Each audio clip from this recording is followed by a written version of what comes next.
The great hall of the Galactic Council was always noisy. Today was no different.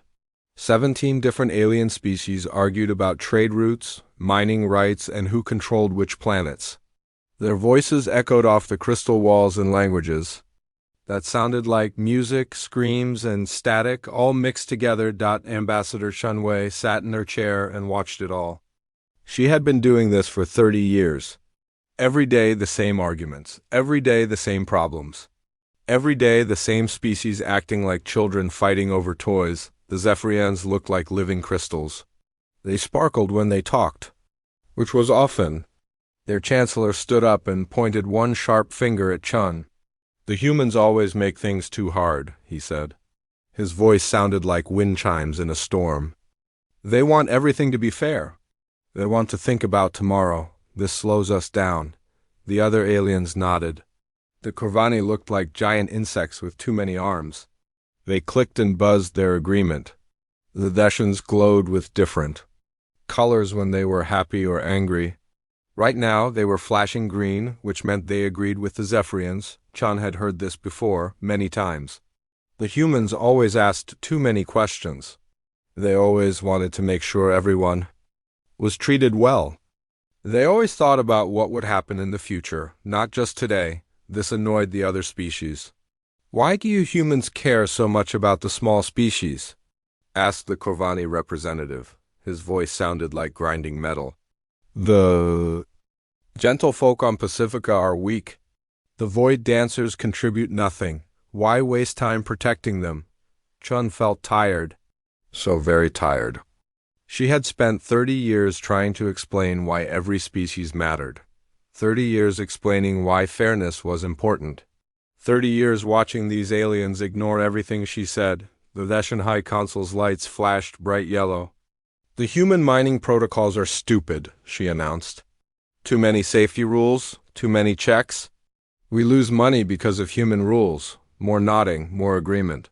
June looked around the circle of alien faces. Some had eyes, some had sensors, some had things she could not even name, but they all looked at her the same way. Like she was a problem they wanted to solve by making her disappear.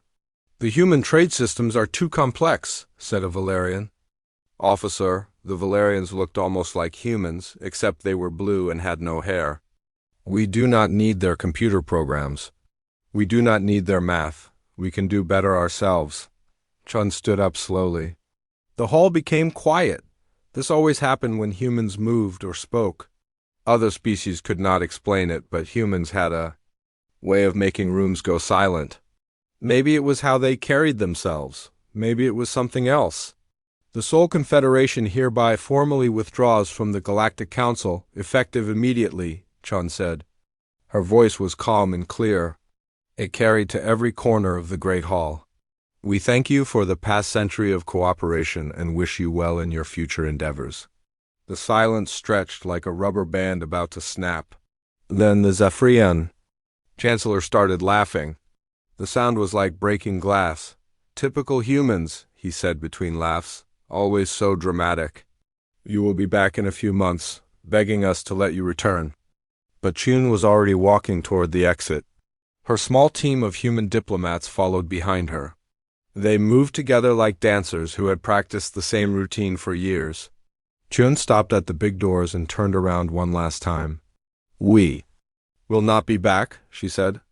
"Good luck." The doors closed with a soft sound that seemed very loud in the quiet hall. The next few months were busy. Human colonies all over the galaxy began packing up. It was strange to watch. They did not break things or steal anything. They did not shout or complain. They just carefully took apart everything they had built and loaded it onto their ships. The humans had lived on thousands of worlds. They had built cities, farms, mines, and factories. They had schools and hospitals and research centers. Now all of it was being taken apart, piece by piece. Other species came to watch. They expected humans to be angry or sad. They expected protests and demands. Instead, they saw humans working together with the same calm efficiency they always showed. Children helped pack, old people gave directions. Everyone had a job and everyone did it well. Why are they not angry? asked a young Corvani who watched a human family load their belongings onto a transport ship. Humans are strange, his elder replied. They keep their feelings inside. But that was not quite right. The humans were not hiding their feelings. They were disappointed, but they were not surprised. Many of them had seen this coming for years. They had tried to help, tried to build something good together, and been rejected over and over. Now they were doing what humans always did when they were not wanted. They were leaving with dignity. The council members celebrated. Finally, they could make decisions without human interference. No more long meetings about ethics. No more complicated computer systems. No more worry about small, weak species that contributed nothing important. We will do better without them, the Zephyrian Chancellor announced at the next council meeting. Humans always slowed us down with their questions and rules. The other species agreed. Trade would be faster. Mining would be more profitable. Wars would be easier to start and finish. Everything would be simpler. The Corvani immediately began changing their mining operations. Human safety protocols were thrown out. Human computer systems were replaced with simpler versions. We do not need human tricks, declared the Corvani mining director. We have been digging in the ground since before humans left their home planet. The Thessians redesigned their agricultural systems. Human crop rotation schedules were too complicated. Human soil treatment was unnecessary. Our people farmed for thousands of years before we met humans, said the agricultural minister. We know what we are doing. The Zephyrians rebuilt their trade networks. Human logistics programs were deleted. Human shipping routes were abandoned. Simple is better, the Trade Council decided. Humans made everything too complex. Even the military was happy. The Valerian fleet commander ordered all human-designed systems removed from their ships. Human weapons are too weak, he declared. Human shields are too complicated.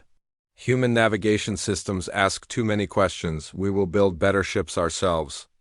Within 6 months, every trace of human influence was being systematically removed from galactic civilization. It felt good to be free of their constant interference, their endless questions, their annoying concern for fairness and safety. The smaller species were worried. The gentlefolk sent a message to the council asking what would happen to their protection treaties. The void dancers wanted to know if their migration routes would still be respected. A dozen other minor species asked similar questions. You are not important enough to worry about, the council replied. Adapt or move somewhere else. Everything seemed to be going perfectly. The galaxy was finally free of human complexity and human ethics. Each species could focus on what was best for themselves without human interference. None of them noticed the first small problems that began appearing a few weeks later. A mine collapse here, a crop failure there, a shipping delay that lasted longer than expected. These things happen sometimes. They were probably not connected to anything important, certainly not connected to the humans being gone. After all, what could one species really matter in a galaxy of trillions? Kralvex stood at the edge of the mining pit and tried to understand what was going wrong. 6 months ago, this mine produced more copper than any other site in Corvani space. Now, workers were pulling out barely half that amount, and the ore quality was getting worse every day. He looked at his clipboard. The numbers did not make sense. Same equipment, same workers, same tunnels. But something was different. Something was wrong. Supervisor Kralvex, called one of his workers from below. The Corvani worker held up a chunk of rock that should have been rich with copper. Instead, it was mostly worthless stone. The eastern tunnel is giving us nothing but dirt. Kralvex climbed down into the mine. The tunnels felt different somehow. When the humans had been here, everything had been organized. They had charts showing which areas to dig and when. They had schedules for moving equipment. They had computers that calculated the best ways to extract or without damaging the surrounding rock. The Corvani had thrown all of that away. Human systems were too complicated, they said. Corvani had been mining for thousands of years before. Humans came along. They knew what they were doing, except now they were failing. And Kralvex could not understand why he walked through the tunnel where the problems were worst. The walls looked wrong. The support beams seemed too thin. When humans had designed these tunnels, they had used thick metal supports and careful measurements. The Kovani had replaced them with simpler wooden beams that cost less money. A deep rumbling sound came from somewhere above. Kralvex looked up just as small stones began falling from the ceiling. "Everyone out!" he shouted. "Cave in!" The workers ran. Most of them made it to safety before the tunnel collapsed. 3 did not. Later, as rescue teams dug through the rubble, Kralvex found himself staring at a piece of paper that had survived the collapse. It was part of a human safety report, written in their careful, detailed style. The report warned that wooden supports would not be strong enough for this type of tunnel. It recommended specific materials and measurements for the support beams. The Corvani had ignored the report. They had called it unnecessarily cautious. 3 workers were dead because of that decision. On the other side of the galaxy, Dr. Thesha Prime walked through fields that should have been golden with grain. Instead, the crops were brown and dying. This world had not experienced a crop failure in 200 years. The soil was rich, the weather was good, and the farmers knew their jobs, but something was killing the plants. "What do the soil tests show?" she asked her assistant. "Nitrogen levels are too low," the assistant replied. "The fields are not getting enough nutrients," Dr. Thesha Prime frowned. The humans had always insisted on rotating crops. They would plant grain 1 year, then vegetables the next, then let the field rest for a year. It seemed like a waste of time and space. Theshan farmers had always grown grain in the same fields year after year. For centuries, when the humans left, the Theshans had decided to plant grain in every field, every year. More grain meant more food and more profit. The human rotation system was discarded as unnecessarily complex. Now the soil was exhausted. The plants were starving. The harvest was failing. "Can we fix it?" Dr. Thesha Prime asked. Her assistant looked at the dead plants. "Maybe, but it will take years to restore the soil. We would need to follow something like the human rotation system." The irony was bitter. They had thrown away the human system because it seemed inefficient. Now they needed it back, but it was too late for this year's harvest. Millions of people on this world depended on this grain. Now they would have to import food at enormous cost. In the core worlds, Trade Director HFY watched shipping delays pile up like stones in an avalanche. What used to take 3 days now took 3 weeks. Ships that should have been carrying valuable cargo were sitting empty in space stations, waiting for routing instructions that never came. The humans had built a complex system for managing trade routes. Their computers calculated the most efficient paths for ships to travel between thousands of worlds. They tracked supply and demand across the galaxy and adjusted routes automatically when problems occurred. The Zephyrians had replaced this with their own simpler system. Instead of one big network, they created hundreds of smaller, independent routing centers. Each center only worried about its own local area. It should have been much easier to manage. Instead, it was chaos. "Why is the grain shipment from Sector 7 sitting at Station 15? HFY demanded. "Station 15 does not handle grain," his assistant explained. "They only process manufactured goods. The grain needs to go to Station 12. "Then why did our system send it to Station 15? "Because Station 12 was full, so our local computer picked the next available station. "But Station 15 cannot process grain." "Our local computer does not know that. Only the regional computer knows what each station can handle." HFY felt a headache starting. In the human system, all the computers talked to each other. Every station knew what every other station could do. Ships were routed automatically to the right places. Now, with the Zephyrian system, each computer only knew about its own small area. The result was ships full of grain going to stations that only handled electronics. Ships full of medicine going to stations that only processed raw materials. Nothing was going where it was supposed to go. "How long to fix this?" HFY asked. His assistant looked at the mess on his screen. thousands of ships in the wrong places, millions of tons of cargo sitting in the wrong stations, weeks, maybe months, and it will probably happen again tomorrow. The human system had prevented these problems by thinking about the whole galaxy. At once, the Zephyrian system only thought about small pieces. Neither system was wrong, but they were built for different purposes. The human system was designed for a complex, interconnected galaxy. The Zephyrian system was designed for a simpler time that no longer existed. Meanwhile, in the outer colonies, smaller species were discovering what happened when humans were not around to protect them. The gentlefolk had lived peacefully on their crystal world for thousands of years. They were not good at fighting, but they were excellent at growing.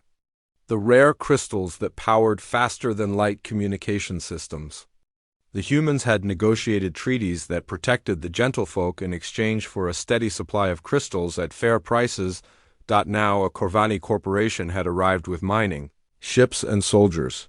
They offered the gentlefolk a new deal: sell crystals at half the old price, or the Corvani would take them by force. The gentlefolk sent a message to the Galactic Council asking for help. The Council's response was brief: adapt or move somewhere else. The Void Dancers faced a similar problem. For millions of years, their species had followed ancient migration routes through space, traveling from star to star in great ships that looked like living things. The humans had made sure these routes were protected, that no one built space stations or military bases in the paths the Void Dancers needed to follow. Now those protections were gone. A Valerian military base was being built right in the middle of an ancient migration route. The Void Dancers would have to find a new path, but their ships were too old to change course easily. Some of their people would die if they could not follow the old routes. They also asked the Council for help. They also received the same answer: adapt or move somewhere else. These were small problems, the Council members told themselves. Minor issues that would work themselves out in time. Every system had growing pains when it changed. The galaxy was simply adjusting to life without human interference. They did not see the connections yet. The mining accidents, the crop failures, the shipping delays, the exploitation of weaker species. These things seemed unrelated. Each species dealt with their own problems and assumed other species were doing fine, but in the archives of the human embassy, now empty and sealed, thousands of reports waited in electronic storage. Reports that showed how everything was connected, how mining efficiency depended on careful planning, how crop rotation prevented soil exhaustion, how trade networks needed constant coordination, how smaller species needed protection to survive. The humans had been more than just another member of the Council. They had been the threads that held the tapestry together. Now those threads were gone and the tapestry was starting to unravel, but the unraveling was still slow, still small, still easy to ignore. For now. High Consul Veshanine stood in her palace medical center and watched her people die. The bioluminescent patches on her skin flickered weakly, a pale shadow of their usual bright glow. Around her, hundreds of Veshans lay on beds, their own lights dimming as the sickness spread through their bodies. It should have been a simple illness. Just a respiratory infection, the kind that happened sometimes when people traveled between worlds. The medical scanners confirmed it was nothing special, nothing dangerous. Any competent medical facility should have been able to treat it easily, but the Veshan doctors could not stop it. How many today? Veshanine asked her medical advisor. 2,000 new cases, the advisor replied. His own skin patches were gray with exhaustion. The infection is spreading faster than we can treat it. Veshanine moved to the nearest bed. A young Veshan farmer lay there, his breathing shallow and labored. His skin patches had turned almost black. What treatments? Have you tried? Everything in our medical database, the advisor said. Traditional Veshan remedies, modern drugs, even some techniques we learned from other species. Nothing works. The High Consul felt a cold certainty growing in her chest. What about human medical protocols? The advisor looked uncomfortable. We discarded those files 6 months ago. The Medical Council decided human techniques were too primitive. too focused on chemical treatments instead of biological harmony. Deshanine closed her eyes. The humans had always insisted on keeping detailed medical records. They had protocols for treating dozens of different species, including Theshans. They had spent decades studying how diseases spread between worlds and how to stop them.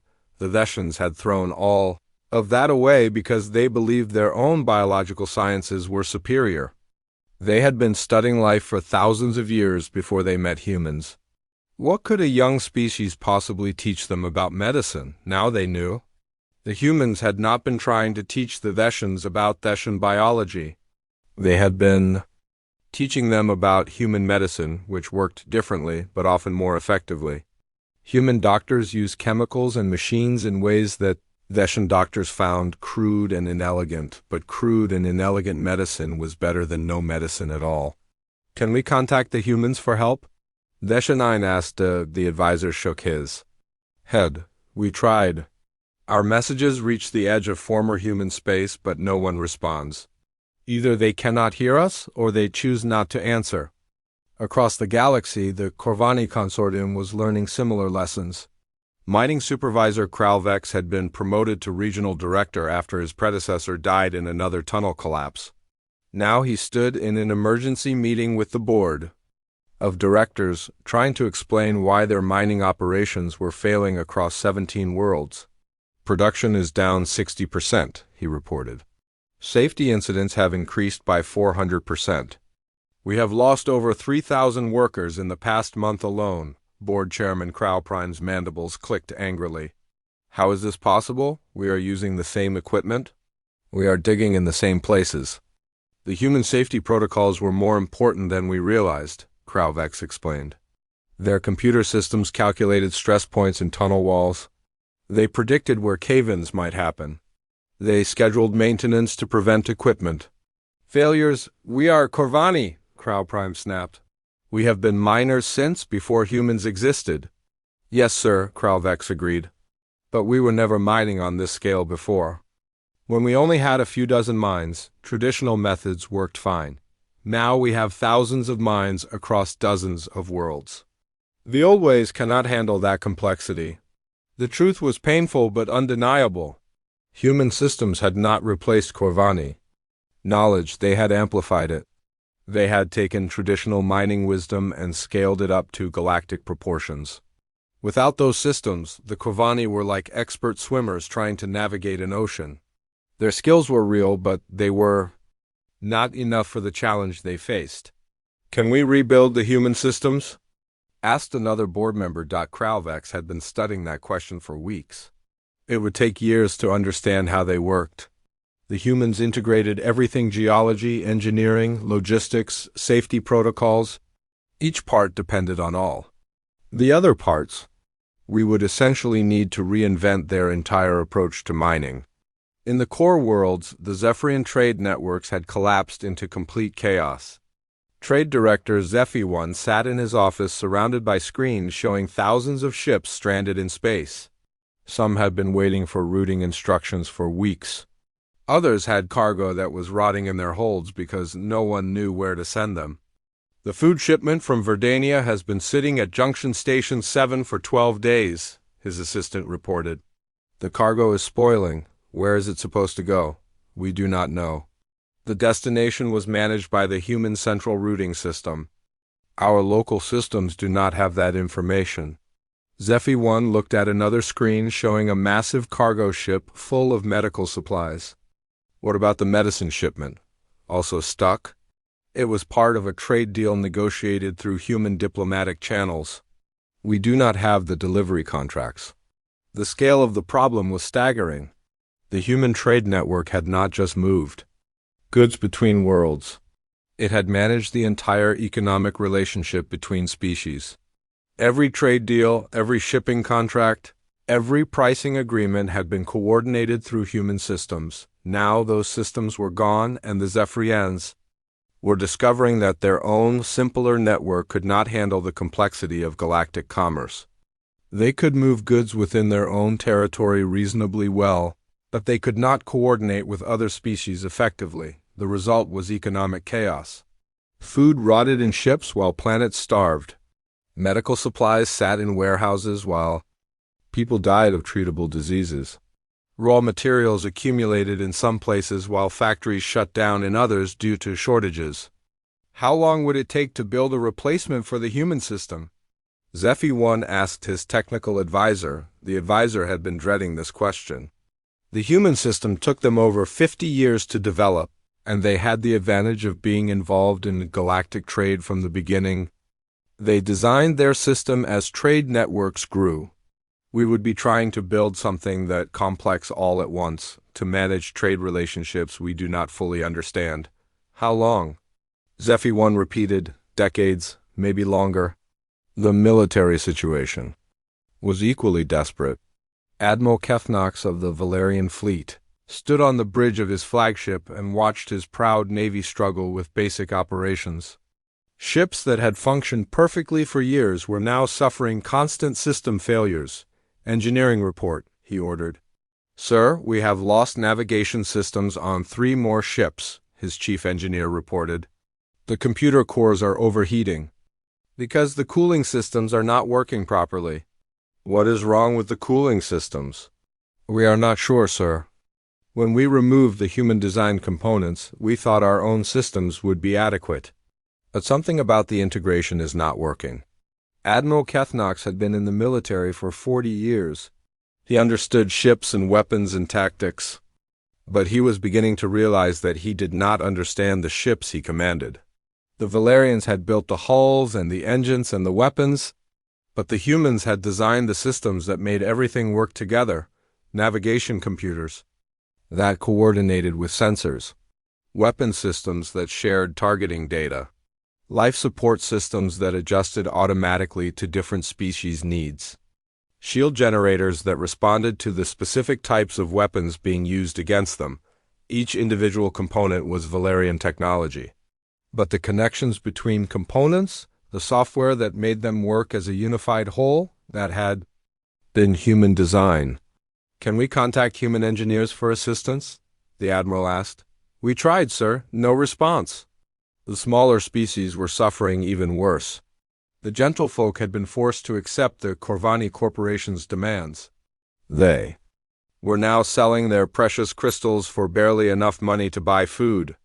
Their beautiful crystal cities were being strip-mined by machines that cared nothing for art or culture. The Void Dancers had lost 3 of their ancient migration ships when they tried to navigate around the Valerian military base.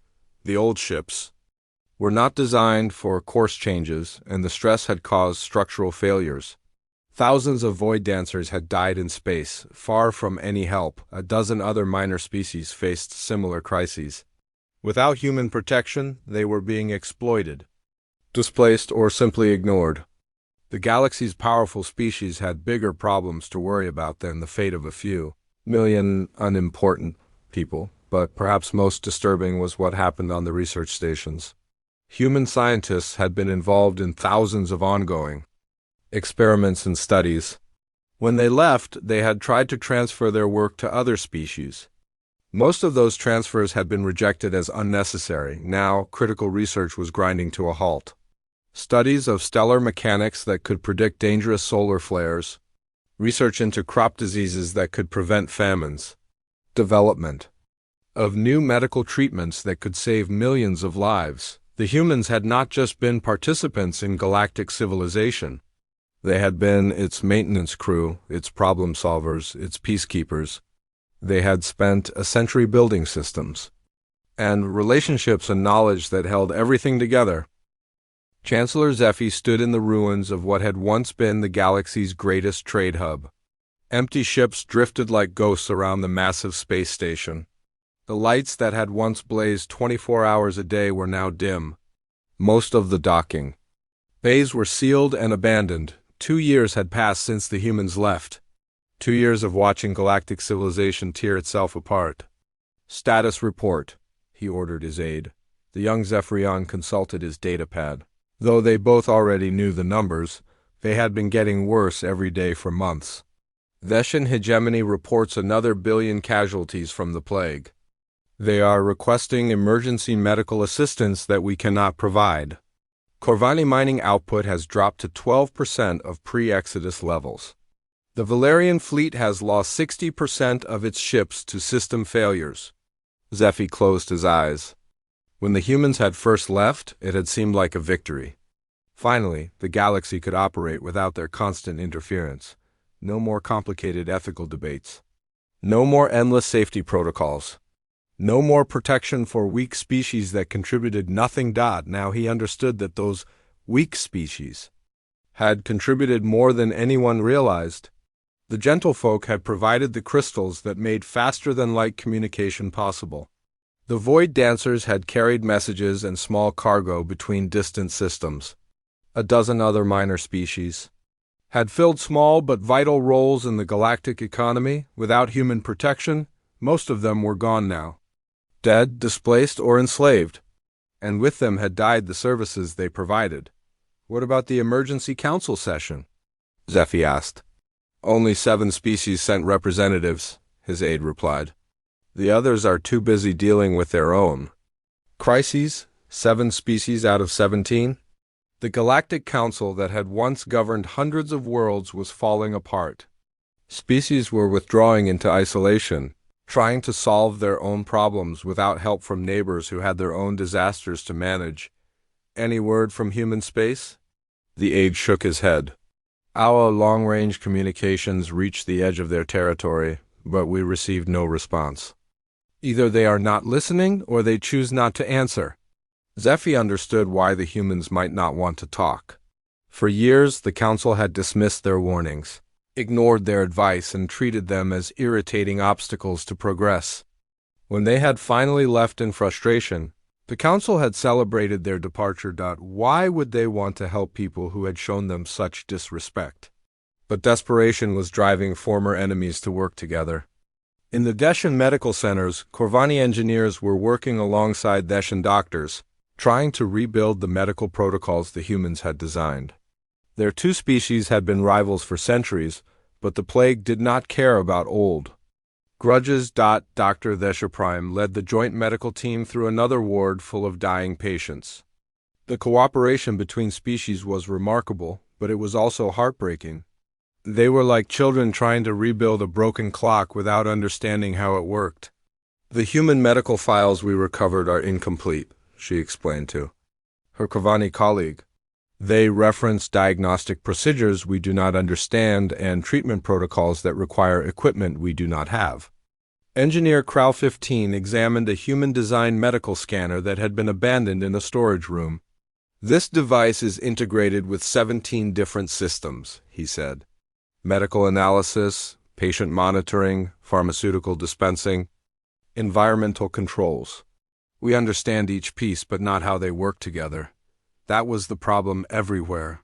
Human technology had not been superior to what other species could build. In many cases, it had been simpler and more primitive. But humans had been masters of integration.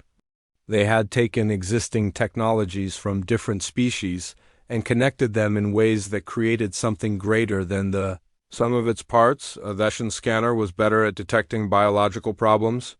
A Corvani computer was better at processing complex data. A Zephyrian communication system was better at sending information across vast distances. But only humans had figured out how to make them all work together seamlessly. Now, with the humans gone, each species was trying to solve problems using only their own technology. It was like trying to perform surgery with only one type of medical instrument. You might be able to do some things, but you could not perform the complex procedures that required multiple tools working in coordination. The plague continued to spread. Every day brought news of new infections on new worlds. The Deshan medical system, once the pride of the galaxy, was collapsing under the weight of a disease that should have been easily treatable. In the mining worlds, the situation was equally desperate. Kralvex, now Director of Emergency Mining Operations, stood in the command center of what had once been the consortium's most productive facility. The massive screens that had once displayed efficient operations across dozens of worlds now showed mostly red warning lights. "We lost another mine today," his assistant reported. Tunnel collapse on Corvani 7, 43 workers trapped. Kralvex studied the incident report. The same pattern repeated over and over. Without human safety protocols, the mines were death traps. Without human logistics systems, equipment was not maintained properly. Without human geological analysis, they were digging in unstable areas. What about the human technical manuals we found? Our best engineers have been studying them for months, the assistant replied. The mathematics are extremely complex. The engineering principles require knowledge we do not possess. Even if we could understand it all, implementing their systems would take years. The irony was bitter. The Corvani had dismissed human mining techniques as overly cautious and unnecessarily complex. Now they were learning that those techniques had been the only thing standing between them and disaster. How many mines are still operational? 17 out of 436. Kralvex felt the weight of his species' future pressing down on him. The Corvani economy was built on mining. Without it, they would face starvation within months. But they could not continue mining safely without the systems they had thrown away in orbit around the dead trade hub. Admiral Kethnox commanded what remained of the Valerian fleet from a ship that barely functioned. Half his instruments were offline. The life support system was failing. The weapons were unreliable. "Sir, we are receiving a distress call from the Outer Rim," his communications officer reported. "Pirate attack on a civilian convoy. Do we have any ships in that area?" The cruiser Valiant is 2 hours away, but its engines are operating at 30% efficiency. The destroyer Swift could reach them faster, but its weapons systems are offline. Admiral Kethnox closed his eyes. Before the humans left, the Valerian fleet had been the finest military force in the galaxy. Their ships had been fast, powerful, and reliable. Now they were struggling to perform basic patrol duties. The problem was not the ships themselves. Valerian engineering was still excellent. The problem was the integration systems that made modern starships possible. Navigation computers that coordinated with hundreds of sensors. Weapon systems that could track multiple targets while avoiding friendly fire. Life support systems that adjusted to the needs of different species serving on mixed crews. All of those systems had been designed by humans, using their peculiar talent for making different technologies work together. The Valerians could build individual components, but they could not recreate the complex software that made those components function as a unified whole. "Send the Valiant," the Admiral ordered. "Tell them to do what they can." But he knew it would not be enough. Across the galaxy, piracy was increasing as military forces became less effective. Trade was collapsing as shipping became unreliable. Peaceful species were being attacked by neighbors who saw them as easy targets. The galaxy was descending into chaos, and there seemed to be no way to stop it. In the abandoned human embassy, dust covered the empty offices where diplomats had once worked to keep the peace between species. The conference rooms where complex trade agreements had been negotiated were silent. The computers that had managed vast databases of scientific knowledge were powered down. But in the deepest archives, sealed storage units contained something that might have helped complete backups of every system the humans had designed. Medical protocols, mining procedures, trade algorithms, military coordination software. Everything the galaxy now desperately needed. The storage units were protected by encryption that only humans could break.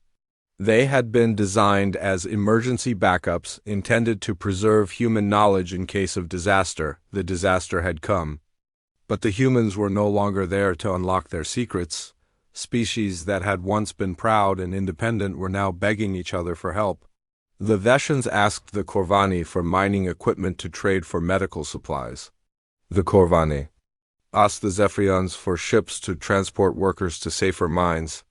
The Zephyrians asked the Valerians for military protection of their remaining trade routes. Everyone was asking for help, but no one had enough resources to provide it.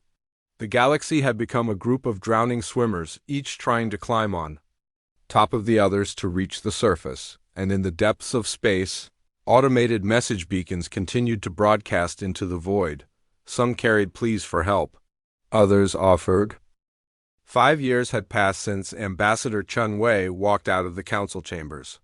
5 years since the humans had quietly packed their belongings and disappeared into the void. Chancellor Zephy was old now. The stress of watching galactic civilization collapse had aged him beyond his natural years. His once bright crystalline structure was dull and cracked. He stood alone in the ruins of the council chambers, looking at empty chairs that would never be filled again. The great hall that had once echoed with the voices of 17 species now held only 7. 10 species had either withdrawn from the council entirely or simply ceased to exist. The gentlefolk were extinct, their crystal cities strip-mined until nothing remained but empty holes in the ground. The void dancers had been reduced to a few hundred refugees scattered across space stations, their ancient migration routes blocked by military installations and trade barriers. 8 minor species had simply vanished. No one knew exactly what had happened to them. Some had probably been conquered by their neighbors.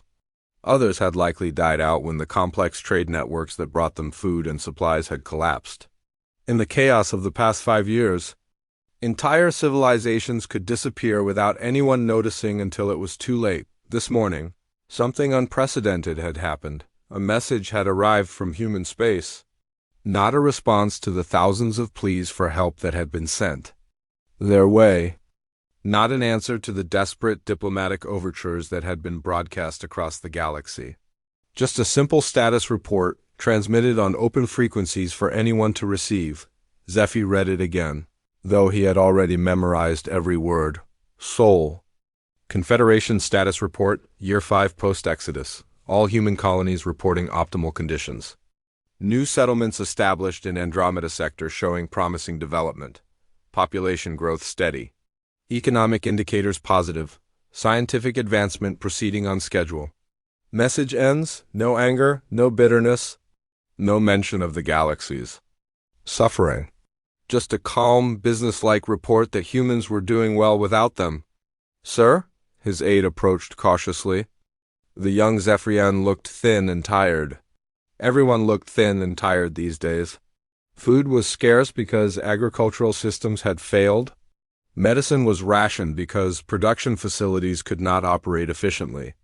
Even basic supplies, like clothing and tools, were becoming rare as manufacturing chains broke down. What is it? Zephy asked. The final casualty reports from Leshan space. The plague has claimed its 2 billionth victim. 2 billion dead. The number was too large to comprehend. The Theshan hegemony, which had once been one of the galaxy's most powerful civilizations, was now a shadow of its former self. Their proud biological sciences had proven helpless against a simple respiratory infection that human medicine could have cured easily. Any progress on reconstructing the human medical protocols? The Joint Research Team believes they understand perhaps 10% of the human approach, the aide replied. Dr. Thisha Prime estimates it would take at least 50 years to fully recreate what the humans accomplished. Assuming they can maintain funding and personnel for that long, 50 years. By then, there might not be enough Theshans left to save. Zephy walked to the great window that overlooked the council plaza. Once, this space had been filled with ships from across the galaxy. Diplomats, traders, tourists, students, representatives of hundreds of species coming together to build something greater than any of them could achieve alone. Now the plaza was almost empty. A few battered cargo ships sat at the docking platforms, but they were mostly carrying refugees fleeing from disasters on their homeworlds. The grand embassy buildings that had once housed delegations from across the galaxy stood dark and abandoned. The Corvani Mining Consortium has sent another request for technical assistance, his aide continued. Their last operational mine suffered a collapse yesterday. 74 workers were killed. Zephy nodded without surprise. This was the new normal. Every day brought news of fresh disasters as species struggled to manage systems they had never fully understood. The Corvani had gone from being the galaxy's premier mining civilization to barely being able to extract enough resources to feed their own people. What about the Valerian fleet? Admiral Kethnox reports that only 12 ships remain operational. The rest have been declared total losses due to system failures they cannot repair. The mighty Valerian fleet, once the guardian of galactic peace, was now virtually extinct. Without human integration systems, their sophisticated warships had become useless hulks of metal drifting through space. Zeffie's aide hesitated before continuing. "Sir, there is something else. We found a sealed message in the old human embassy archives. It was programmed to unlock after 5 years. Zeffie felt his heart skip. "What does it say?" The aide handed him a small crystal data storage device. With trembling fingers, Zeffie inserted it into his personal reader. Ambassador Chun Wei's face appeared on the screen, looking exactly as she had on the day she left. Her expression was calm and sad, like a teacher who had watched her students make a terrible mistake. "To our former colleagues in the Galactic Council," she began, "we did not leave in anger, but in sorrow. We hope that in our absence you will come to understand what we tried to build together. The galaxy is vast and beautiful, with room for all to thrive, but only if we choose cooperation over competition, understanding over convenience, and patience over pride." Zeffie watched the recording with growing despair. Every word was a reminder of opportunities lost, of wisdom ignored, of pride that had cost them everything. "We will always remember our time among you fondly," Ambassador Chun continued. "Perhaps someday, when you are ready, we can try again. Until then, we wish you well." The message ended with her signature and seal. Zeffie stared at the blank screen for a long time, thinking about what might have been. "Sir," his aide said quietly, "should we transmit a response?" Zeffie almost laughed. What could they possibly say? "We were wrong. Please come back and save us. We are sorry for treating you like obstacles instead of partners." All of those things were true, but saying them now felt hollow. The humans had tried for a century to build bridges between species, to create systems that would benefit everyone, to protect the weak and guide the strong toward cooperation instead of domination. The galaxy had rejected those efforts. They had called humans naive, overcautious, and unnecessarily complex. They had celebrated when the humans finally gave up and left. Now they understood what they had lost, but understanding came too late. "No," Zeffie said finally. "What would be the point?" His aide looked confused. "Sir?" "The humans offered us partnership, and we chose isolation. They offered us their knowledge, and we chose ignorance. They offered us their protection, and we chose exploitation. Why should they believe we have changed?" The truth was painful but undeniable. Even now, in the depths of disaster, the surviving species were still fighting each other. The Corvani blamed the Thesians for hoarding medical supplies. The Thesians blamed the Zephyrians for trade route failures. The Zephyrians blamed everyone else for the collapse of commerce. No one was willing to admit that they had all been wrong. No one was willing to take responsibility for the choices that had led them to this point. They wanted the humans to return and fix everything, but they had not learned the lessons that would make such cooperation possible. "Transmit a standard diplomatic acknowledgement," Zeffie ordered. "Thank them for the message and wish them well." It was inadequate, but it was honest. The galaxy was not ready for the humans to return. Maybe it never would be. As his aide left to send the message, Zeffie remained at the window, watching the empty plaza below. Somewhere in the distance, he could hear the sound of another ship departing. Probably refugees fleeing to some remote world where they could try to rebuild their lives in isolation. The age of galactic civilization was ending. The complex networks of trade, communication, and cooperation that had connected thousands of worlds were broken beyond repair. What remained were scattered fragments, isolated species struggling to survive on their own. In the archives of the abandoned human embassy, automated systems continued their silent work. Every day they recorded status updates on abandoned research projects. Every day they cataloged the deterioration of systems that no one knew how to maintain. Every day they documented the slow collapse of everything the humans had helped to build, but they also recorded something else. Messages of hope from the few individuals who had understood what the humans were trying to accomplish. Scientists who continued to study human methods despite official discouragement. Engineers who preserved human technical manuals even when their governments ordered them destroyed. Diplomats who remembered human lessons about cooperation and fairness. These people were few, but they existed. They kept the memory of human wisdom alive in small corners of the galaxy, waiting for a time when their species might be ready to listen. Perhaps that time would come. Perhaps the current generation, having witnessed the cost of pride and isolation, would teach their children different values. Perhaps those children would grow up understanding that strength came from cooperation, that diversity was valuable, that protecting the weak was not a burden but a responsibility.